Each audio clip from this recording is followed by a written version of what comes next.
அரூரில் பெண்ணை பேருந்திலிருந்து இறக்கிவிட்ட ஓட்டுநர் நடத்துனர் மீது தீண்டாமை வன்கொடுமை தடுப்பு சட்டத்தின் கீழ் போலீஸ் நடவடிக்கை. ஏன் உனக்கு பல முறை சொல்கிறேன், 6 மாதம் சொல்லின்னு வரணும்ல, கறி எடுத்துன்னு வராது, இதில் கறி எடுத்துன்னு வராதுன்னு சொல்லின்னு தான் எனக்கு கறி. நீ மீண்டும் மீண்டும் எடுத்துன்னு வர, நீ இறங்குறே என்ன பண்ணுறேன்? நில பொம்பளை நான் எங்கள் இதுக்கு 5 ரூபா கொடுக்குறேன், எனக்கு 15 ரூபா கொடுக்குறேன், 30 ரூபா கொடுக்குறேன். என்னை இன்னைக்கு ஒன்று மட்டும் கொடுங்க, 40 பேர் என்னை பார்த்துன்னு உட்காந்து இருப்பாங்க அப்படின்னு. நீ யார் உட்காந்தே நம்ம இறங்க பண்ணி ஃபஸ்ட்டு அப்படின்னு சொன்னாங்க. அவங்க உள்ளக்கிறவங்கெல்லாம் பேசுகிறாங்க, இறங்கி வச்சுட்டு அல்றேன், தண்ணி தாவும், தலையை சுற்று, காலையில் சாப்பிடல, 2 மணி ஆயிடுச்சு. என்ன பண்ணு, நான் கொஞ்சம் தொலைவு நடந்து போனேன், என்னால் நடக்கவே முடியல, கொஞ்சம் டாமுக்க உக்காந்து.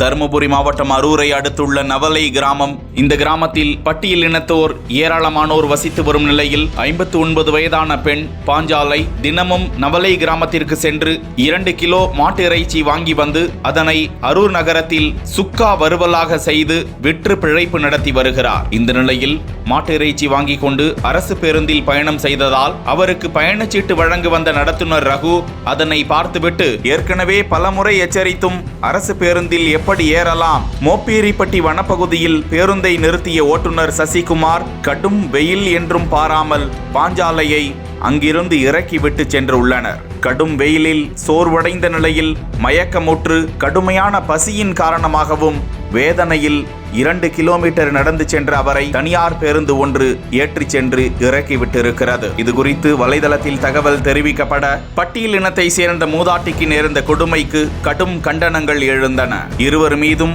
வன்கொடுமை தடுப்பு சட்டத்தின் கீழ் வழக்கு பதிவு செய்ய வேண்டும் என கோரிக்கைகள் குவிந்தன.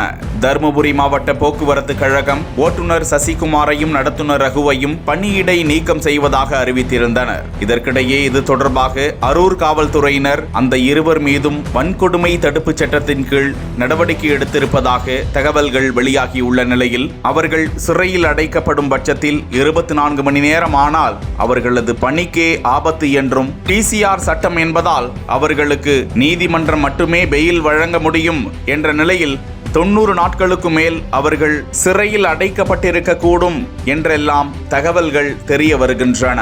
அரூர் வனத்துறை பகுதிக்கு சேர்ந்த பகுதியில் இந்த அம்மாவை அடையாளம் கண்டு, நீ உனக்கு எத்தனை முறை சொல்கிறது, நீ ஏன் ஏறின, நீ வச்சுருக்கிறது டீப்னியில் மாட்டுக்கறி தானே வச்சுருக்கிற, நீ எதுக்கு ஏறின, நீ முதல்ல இறங்குன்னு பஸ்ஸை நிறுத்தி வளப்படுத்தி ஒரு பெண்ணுன்னும் பாராமல் அவங்கள அவமானப்படுத்தும் நோக்கத்தோட, அதுவும் குறிப்பாக மாட்டுக்கறி வச்சுருக்கிறவங்களாலுமே அவன் தாழ்த்தப்பட்ட சமூகத்தை சேர்ந்தவங்க அவங்கள இழிவுபடுத்தணுன்ற ஒரு உட்கருத்தோட பல பேர் முன்னிலையில் அசிங்கப்படுத்தி அந்த அம்மா இறக்கியிருக்கிறாங்க. அந்த அம்மா பாதிக்கப்பட்ட அம்மா அவமானத்தோடு கீழே இறங்கி அழுது புரண்டிருக்காங்க. வயதான அவங்க பிபி சுகர் போன்ற எல்லா நோய்களும் இருந்திருக்குது. இருந்தாலும் தன்னை பாதுகாக்கணும், உழைச்சி தான் மேலே வரணுன்றதுக்காக தினமும் அனுதினமும் அரூர் வந்துட்டு இந்த சுக்கா போடுற தொழில் செஞ்சுருக்கிறாங்க. அந்த பாதிக்கப்பட்ட அம்மாவுக்கு மருத்துவ சிகிச்சையும் அரசு கொடுக்க வேண்டிய அவங்களுக்கு பாதுகாப்பும் வழங்கணும்னு சொல்லிட்டு இந்த இடத்துல நான் கேட்டுக்கிறேன்.